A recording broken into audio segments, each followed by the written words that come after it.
Hello everyone, I'm Hayley Channer. I'm the Director of the Economic Security Program at the US Studies Centre. I'm so pleased to be on this panel because I think it's the most exciting panel because it's dealing with economic security and technology. And earlier today, we heard Kurt Campbell say, when you're talking to the new administration under Trump, don't say trade, say economic statecraft and technology innovation. And that's exactly what we're going to be talking about for the next 40 minutes or so. Actually, we've got a bit of a shorter time, so we're really going to condense quite a lot of information into this one panel. You could spend a whole day talking about economic security. You could spend a whole day talking about technology.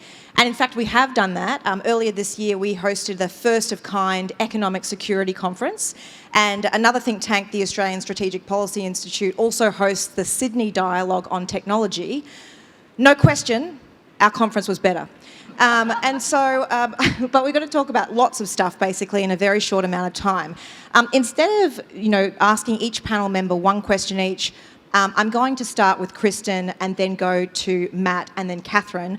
Kristen's been introduced already. I'm going to introduce our other two panel members. Firstly, Matthew Turpin. Matt is a visiting fellow with the Hoover Institution in Stanford University and a senior advisor with Palantir Technologies. He had a 22-year career in the Army, which culminated in advising the Joint Chiefs of Staff in the Pentagon. And he was also on the US National Security Council as its director for China and a senior advisor on China to the Secretary of Commerce. My friend Katherine Mansted is a director of cyber intelligence and public policy at CyberCX. CyberCX is a cybersecurity and cloud computing service. She is also a former fellow at Harvard's Belford Center for Science and International Affairs. So I'm really pleased to have them all here. Now, I think what I wanted to start with is just to dovetail from that conversation that John led with Kristen. One of the things that we haven't actually mentioned is talking about one of the key aspects of economic security, and that's industrial policy. There's been a flavour of it through previous panels. But Kristen, I wanted to ask, for this incoming Trump administration, there's lots of contradictions, aren't there, in terms of what someone might say on the campaign trail and what someone might actually do within the administration. And there's so many different policies. I'm wondering, how is the business community going to react to a Trump presidency? Well, there'll be lots of CEOs out there trying to back channel to discuss with Trump what he's really going to do on things like the Inflation Reduction Act, things like the Chips and Science Act. And why I say there's so many contradictions is, on the one hand, the Inflation Reduction Act is all about the clean energy transition, which we know Trump is not a big fan of, but there's a lot of investment, and also things like the Chips for America, which is bipartisan, about $53 billion worth into that.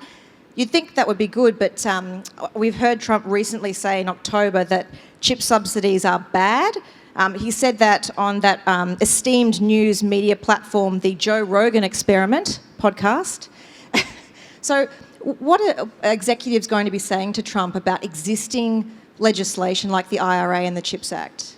I think, to begin, the Trump administration and the Biden administration have very similar objectives here, which is to revitalize U.S. manufacturing, in particular to create more resilience around some of our advanced technology, our critical supply chains. I don't think that, one of the go-to moves for the Biden administration was industrial policy, all the pieces of legislation you just mentioned. I don't think that's going to be the Trump administration's go-to move. Their go-to move will be the tariffs we talked about, but there'll be a debate about these existing pieces. My guess is a lot of them survive. I think the bipartisan infrastructure law will almost definitely be reauthorized. It was absolutely essential in creating a, sort of one of the enablers of manufacturing and U.S. growth. If anything, I think the Trump administration may be able to supercharge it a little bit by leaning into permitting reform, which has been a big obstacle to getting private sector investment in infrastructure. The CHIPS Act has been controversial in part because what finally got Republican votes onto the bill was this idea that there's a national security imperative, that this is part of making us resilient and better able to compete with China. But of course, a lot of the major chips manufacturers are also doing business in China. The program's been very slow to roll out. And so I think you could see some changes to the guardrails to what makes companies eligible for the program, but my guess is that it survives.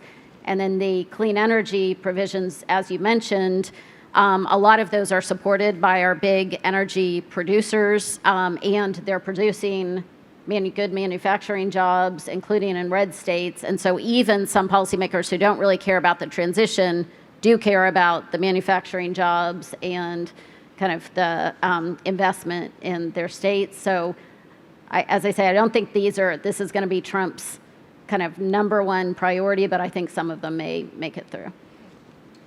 And a second question, something that we haven't really touched on very much, which is large economic frameworks and institutions. I'm thinking the World Trade Organization, but also a regional economic framework like the Indo-Pacific Economic Framework. I mean, talking about the WTO for a minute, obviously companies would be interested in how the US engages with that forum. And even before Biden and Trump, in the Obama years, the United States was walking back from a lot of WTO activity. How do you see companies trying to influence the government around its engagement in those forums? And what do you think the future will be for US engagement in the Indo-Pacific in a trade framework? Because Trump has said that IPEF is TPP 2.0 and would be dead on day one, which, you know, we now have the CPTPP. I'm not sure if IPEF would continue, but IPEF's all about supply chains and about good governance. And what do you think will happen on those two areas? I think our companies would love to see a revitalized, reformed WTO, but it's not the kind of thing you can tweak. I mean, fundamentally, the WTO is struggling with the fact that we have a massive economy that's not abiding by the rules. In a sense, the WTO isn't really kind of fit for task for that problem. So you either need some massive reform effort with cooperation from the Europeans and other enormous kind of diplomatic effort to do that, or you have to find another way to think about kind of maintaining rules-based trade without an effective WTO. And so I think that's a big issue. You want to hop in? Yeah. I mean, here, well, first, Hayley, thanks so much for having us. In many ways, I would sort of disagree with the statement that Kurt made around, you know, that Donald Trump is not interested in trade. It is the one thing that he's incredibly interested in. That is the #1 priority. It's just a different conception of trade than has been sort of the normative ideas of free market relying upon the WTO as setting the rules. I think it's pretty clear he largely sees that system as not working for the benefit of Americans, and I suspect that he would believe that the recent election provides a mandate that in fact he ran on that, and very much many Americans agree with him that this is not working, and would like to see greater manufacturing in the United States to serve the world's largest consumer market, and then we'll focus in on those sorts of things. So, you know, in terms of like the CHIPS Act, of course, it was the Trump administration that made the first deal with TSMC to begin a manufacturing in Arizona, which obviously is a central pillar to what the CHIPS Act became in terms of money and funding to be able to do that. I suspect in many ways a Trump administration, like a Biden administration beforehand, will seek to distance itself of the branding around things like IPEF. You know, will seek it to differentiate itself around branding of things like the CHIPS Act. But what it will advocate will, in many ways, many of those things will be the same in those areas. And so I think, you know, it's clear to me that a Trump administration, you know, if we just sort of read like Bob Lighthizer book, that there's just a different conception of what trade means, and that he would seek to create a situation where the United States is not a perennial focus of trade deficits, but has a trade surplus in the world, and would like to sell American goods out into the world, and would like for America to be a producer of those goods and to sell it into the world. And that's going to be an interesting sort of conundrum for him, as he also seeks to maintain economic stability, seeks to maintain a stock market that's stable, All of those things are going to be competing, but I think it's pretty clear he's very interested in this. It is the central tenet of what he's going to seek to do in a second term. So Matt, can I stay with you, and we'll stay with the theme of technology. I've got a question about some of the technologies that the US is trying to de-risk from China. So I'm thinking of semiconductors, AI, quantum computing in particular. Yes, under Trump we saw banning of Huawei, and also the long arm of the United States, not just telling companies that they couldn't directly buy from Huawei, but also third countries and companies in those third countries. So there was a lot of influencing happening. And China, we've also seen as pursuing military-civil fusion. Is the US also thinking along these lines that basically there's this blurring of lines, every technology is dual use in some way? Where do we actually draw the line? I mean, under Biden, it's been a small yard, high fence. What is it going to be under Trump? Is it going to be a large yard, an even higher fence? How is it going to substantially change? Yeah. Well, first, and maybe controversially, I'm going to use another D word. So it's typically put in the de-risk or decouple, and this is meant to show that there is this vast difference between these two terms. To me, it's a tomato-tomato a little bit. So I'm going to use the word disentangle. So I think the Trump administration will continue an effort to disentangle its vulnerabilities to the PRC, while it would simultaneously like to make the PRC more vulnerable to the United States. I mean, I think in a macro level, I wouldn't expect that a Trump administration would object to the United States selling more liquefied natural gas to China, if China were willing to buy it. But that sort of idea of sort of dueling vulnerabilities, you seek to reduce your own vulnerability to your adversary while you'd like to make them more vulnerable to you. Certainly that is what Beijing is doing, and the United States will continue that as well. We're going to continue to have a debate about sort of what's the end state, how far does this go? But I think in this idea that there is sort of this either fully coupled or fully decoupled, these are unrealistic extremes. The reality is we live on the same planet. It is never going to be fully coupled or decoupled. And what we're going to watch is that as the hostility grows, the level of disentanglement will likely continue to grow. And that's going to cause, I think, big impacts on U.S. companies over the last 30 years that have set up their business models to make themselves deeply immersed inside the PRC. And so that's going to cause those companies to readjust the way in which they operate.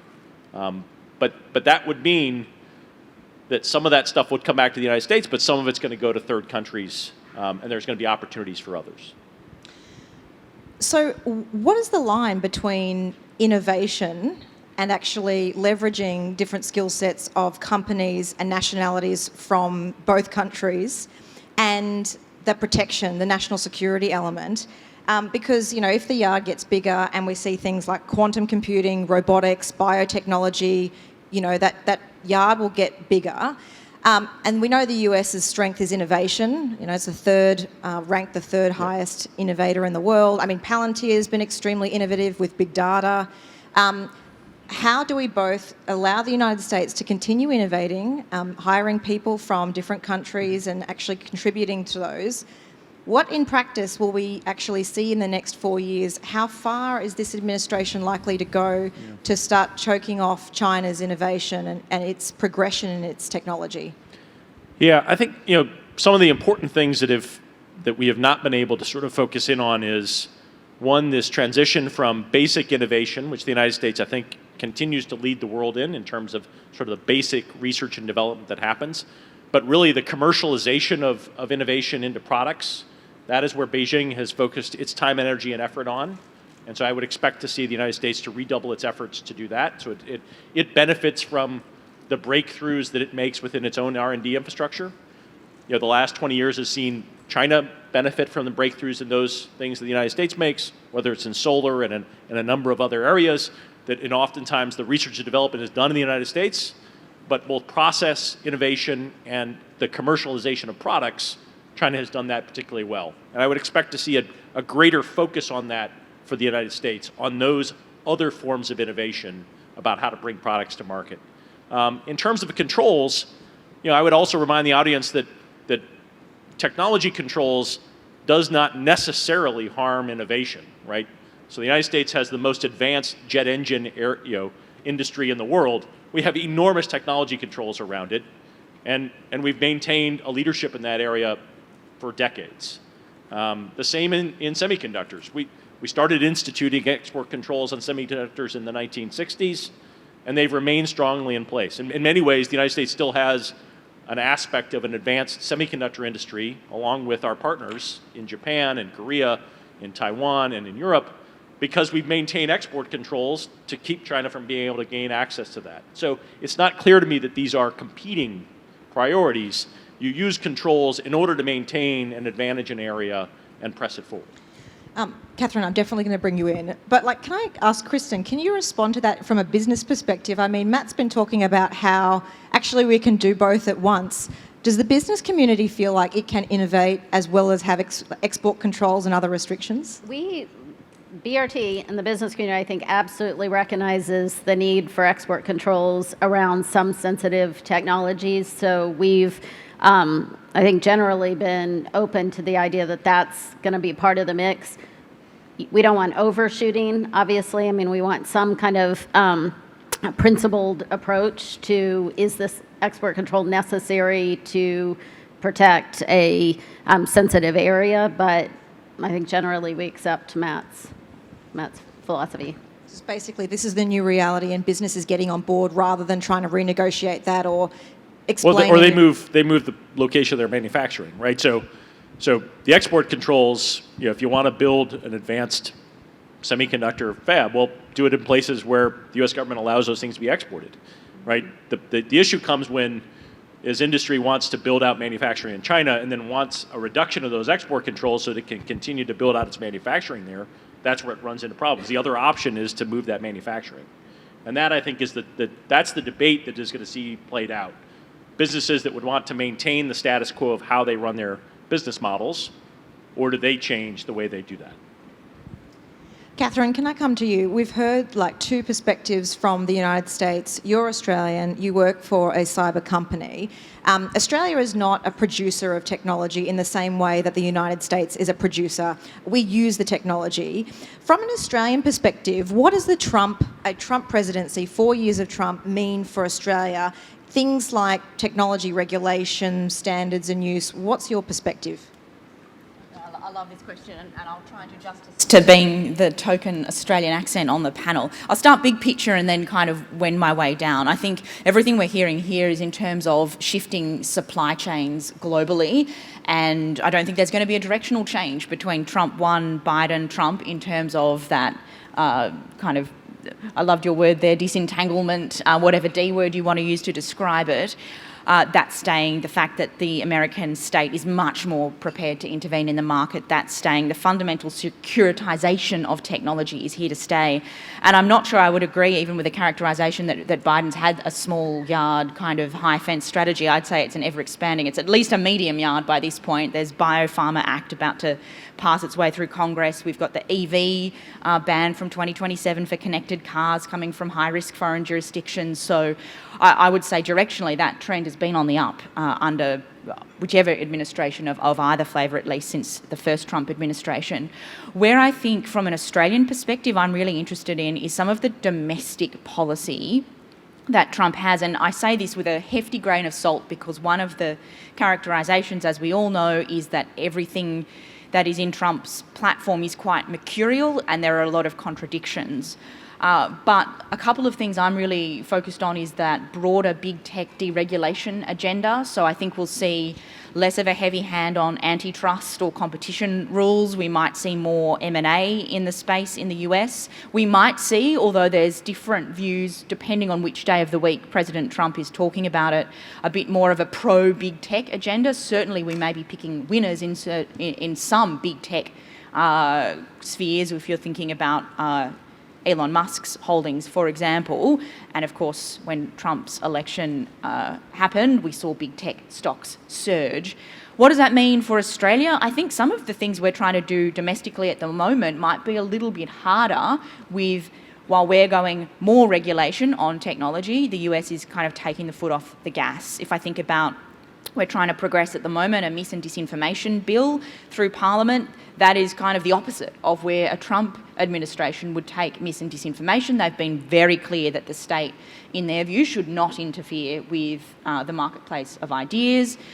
If big tech becomes more concentrated, if there's more M&A again, that means there is more consolidated power. That might make it even harder for us than it already is to hold big tech to account, which is something that successive governments in Australia have been trying to do. AI safety as well is a particular issue for Trump and his allies. They're very much pro-AI innovation, but they see that Biden's executive order on AI safety and the broader kind of AI safety movement is something that could hold innovation back and make it harder for the US to compete with China. On the flip side, in Australia and the UK and other places, we've really hung our hat on AI safety, and we've said, hey, we did this social media thing and we rolled it out across our whole society without really thinking about how we were going to regulate it or how it might impact vulnerable populations. Let's not do that again with AI. The US might very well take a different approach, and if we're not aligned, that might be hard. You mentioned I work at a cyber company. The other thing I think is worth watching is we're not just talking about innovation and making the tech and using the tech. We're also thinking about how we secure the tech. And the Trump administration or the incoming Trump administration have mixed views on institutions like CISA or CISA in the US, which is our ACSC equivalent. They're kind of front door for cybersecurity and critical infrastructure in the economy.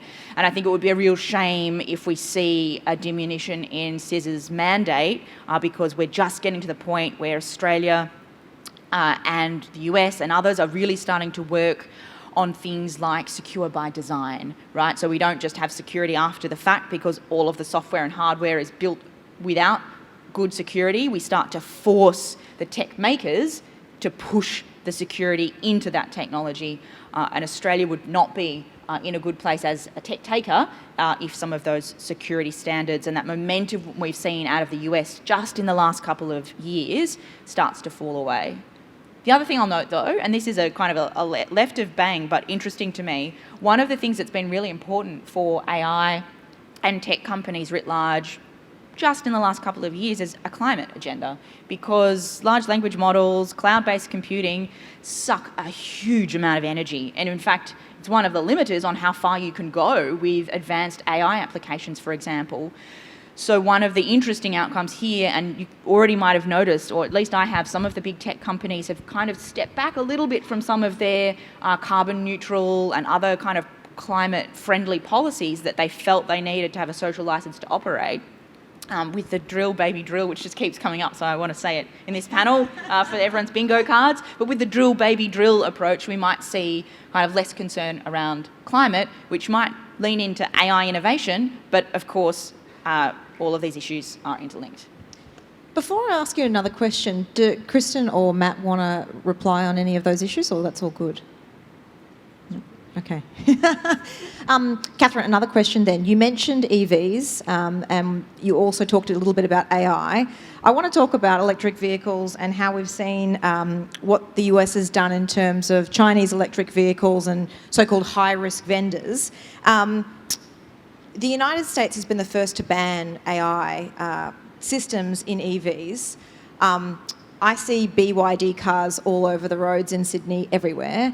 How likely is Australia to follow the US lead to ban Chinese components? And just as an aside to that, we saw earlier this year a complicating picture of German-made cars that had Chinese components in them stopped at the border at the United States. And they had to have all of that AI and other component systems ripped out of them before they could be sold in the US. So there are sort of consequences everywhere you look for companies. What's Australia going to do in terms of EVs? The Australian government's taken it off the table and they've said, no, we won't ban EVs. I think if we're having a conversation around to ban or not to ban, I think often that's the wrong conversation to be having. What I would love us to have a conversation about as a country, though, is that broader concept of a high-risk foreign vendor. How do we risk assess and find that risk? How do we then manage that risk? And I don't think we've had a very mature conversation in Australia of late when it comes to consumer devices. We could say that Australia led the world on 5G, maybe even inspired our American friends on 5G. But when it comes to consumer technologies, drones, surveillance cameras, EVs, we've been much more in a whack-a-mole mindset where occasionally government will make a decision and say, oops, drones, let's not have certain high-risk foreign vendor drones in government, let's not have certain high-risk foreign vendor surveillance cameras in government departments. But we haven't really brought that into a cohesive policy, particularly one that's fit for purpose for the whole of economy, because if there's risk for government, one would imagine there might be risk for critical infrastructure providers, for defence industry providers. So what I'd like to see, rather than saying should we ban or not ban a particular technology, is a framework-based conversation about how do we actually assess risk, particularly for consumer-based technologies, and how are we thinking about, it's not just risk for one technology like 5G, which is a backbone technology. It's then questions of aggregation of risk. For example, how much is tolerable? What are the mitigations that are reasonable? Is any level of risk tolerable, and how do we manage it? I don't think we've had that conversation, or I know we haven't had that conversation yet, and I think we really need to have it. Yep. So, Matt, why hasn't the US gone with a framework instead of the complete ban? Yeah, so I want to draw a distinction. So you sort of grouped together EVs and a ban, but of course you've taken actions on tariffs on EVs largely around overcapacity and the fear that that's going to do in American industry. And then you have a ban around connected vehicles, right? So connected vehicles is different than EV, right? I mean, we sort of converge these terms together, but connected vehicles being that, deeply software-defined vehicles. And to me, this is incredibly similar to the entire logic that we and the Australian government shared around that transition from hardware-defined networks, essentially 4G, to 5G, which would be software-defined networks. And the idea that you would allow an adversary to essentially run the software components of your entire telecommunication system, i.e. let them establish a global SIGINT system on you. That's why we wisely decided not to do that. And I think we should be very clear that connected vehicles is that likely next stage, right? That is exactly the kind of thing. It's a rolling computer. It's largely dependent upon the software that's loaded up into that. And particularly as you move to connected vehicles that do self-driving and all of the sorts of things that then become, the fielding of, artificial intelligence and machine learning on top of those platforms, they just happen to be in a vehicle. That is the concern there, right? And so I think from the US, there is a degree of consistency here around saying, there are certain systems, it just happens to be one is in the telecommunications space, the other is in the future of vehicles, and we should be very concerned about allowing an adversary to essentially own that entire market. And we should preemptively stop that from coming in. And I think one of the challenges is that, just respectfully, I think Australia should understand that the exact same problems that the Brits, the Germans had by allowing it in, and getting a sort of a foothold made it extremely difficult for those countries once they began to fully understand the challenges around 5G and that entire system, really, really difficult and costly for them to excise it out of their systems. Because once it takes a foothold, customers start to get used to it, the costs start to get in, and it's just much more costly to take care of long term. I think the Biden administration is very wise to take these actions up front and early. Can I ask another question that's on a related issue about another technology, which is TikTok? In the United States, they've been banned on official devices and contractor devices, and the US in April said that it's going to force TikTok to sell, ByteDance to sell TikTok, so that's not January 19th. So I'm wondering, is that the right move? I mean, China's banned TikTok, so do they know something that we don't know? But I guess going back to Katherine, for an Australian perspective, Australia hasn't followed suit in the sense that it's called for ByteDance to sell TikTok, but it has stopped officials using TikTok on their devices. Is this another technology that Australia should be protecting itself from because of the big data risks and actually misinformation and disinformation that you can see on TikTok that can influence populations? Yeah, I might just answer that with a bit of a framework, because I think the point around espionage and data collection is important. But for me, all of these technologies, and I think it is the right thing to ask questions and potentially think of risk mitigations for platforms like TikTok, just as it is for connected cars. But to me, it's about the collection of data, and TikTok's not alone in social media giant terms of hoovering up data, but it's also fundamentally about then questions of, as you said, how you then shape and curate algorithms to potentially promote disinformation or propaganda. But then as a third thing, it's also about access. And unfortunately, if you are a Chinese Communist Party-based organisation, there is access at a technological level because it's software defined. So we're talking about remote updatable by design, these technologies, and also access in terms of regulation, Chinese Communist Party officials. That to me is the real concern here. It's not just hoovering up the data, it's potentially control and access to very important technologies, either to our democracy or to our economy, that potentially could be remotely controlled or directed to do or not to do something by an extrajudicial direction from a foreign government. Does anyone else want to add to that before I ask final question? Okay. Only that, I mean, the United States doesn't allow foreign governments to own radio stations and newspapers, and so to a certain degree there is we created a carve out around the internet in the 1990s. And in many ways, what the United States is doing is sort of following through on the fact that a hostile adversary owning and operating an internet-based platform that has an algorithm that is able to show different citizens different messages. There is a real reason why you would take action on that. I'm surprised that it's taken this long, but part of that is we didn't act early, and we allowed it to sort of gain a foothold and made it incredibly politically difficult then to follow through on this. We should have been doing this far earlier, but this is our challenge. So last question for everyone. Conference days are very long days. You're always presented with a lot of information. I think that I will be remembering one thing from this conference. I'm embarrassed to say it's how much stuff Kurt Campbell stole off Air Force One. But can I ask, because there's always so much information, each speaker, starting with Katherine, for this audience, which is mainly Australians, but people from all around the Indo-Pacific, what is the one takeaway that they should remember in months to come from now about technology and economic security in the world today? Only the hard questions for me.